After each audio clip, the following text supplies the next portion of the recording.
how we all wait in life for things to get easier.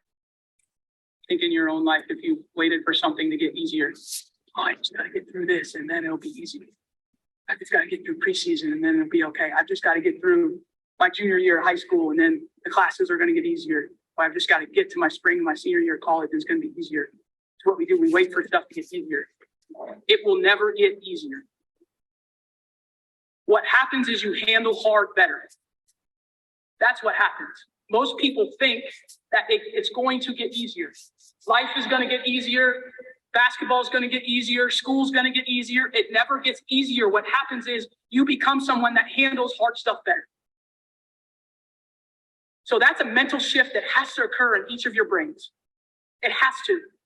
Because if you go around waiting for stuff to get easier in life, it's never going to happen. And I show this because putting Christ on display can be a really challenging thing. In emotional moments, it's never going to get easier to put Christ on display in a positive way. It's only going to get harder. And so really it's about, are we going to handle this hard thing and this public thing of athletics better than the norm? Can we rethink how we do it to handle it a little bit better? And then the second thing around player choices is the idea of, is it right or effective? And so the clip that I have for you is from the Cavs and Golden State Warriors. The game was tied with 4 seconds left. George Hill, a 10-year veteran, misses a free throw to put them ahead. J.R. Smith actually gets the offensive rebound, has a chance to win the game, but thinks they're already ahead. To us, an unthinkable thing, but he made a mistake. And the following footage is what happens after the timeout, or after the quarter ends and they go into overtime. This is what happens. Now, have you ever been in a situation where you messed up and everyone around knows that? That's what he's feeling. Shame. The only person that has the power to rectify the situation is LeBron. Has there been any communication yet? They're both on an island. Now, it's really easy to sit here and judge LeBron, but I'm going to challenge you to think back to when you were in school and you had to do group projects and you were carrying all the work. That's what it feels like. So LeBron at this point in the game has 49 points and has played arguably one of his greatest games of all time. The guy that missed a free throw was a 10-year veteran. JR was a 14-year vet and he forgot time and score. And the coach didn't call a timeout.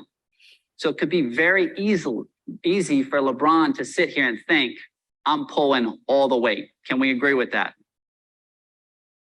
Notice no words have still been spoken by LeBron to JR. Now, what you're going to see is Tyronn Lue, the head coach, is going to come into the huddle momentarily, and LeBron's going to ask him a question. Pay attention to the body language. So he's searching. He asked Tyronn, do we not have any timeouts? This is the moment that LeBron finds out that they did have a timeout and Tyronn didn't call it.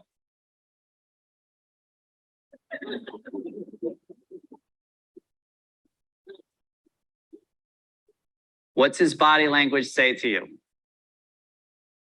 He's in the tunnel. I'm going to LA.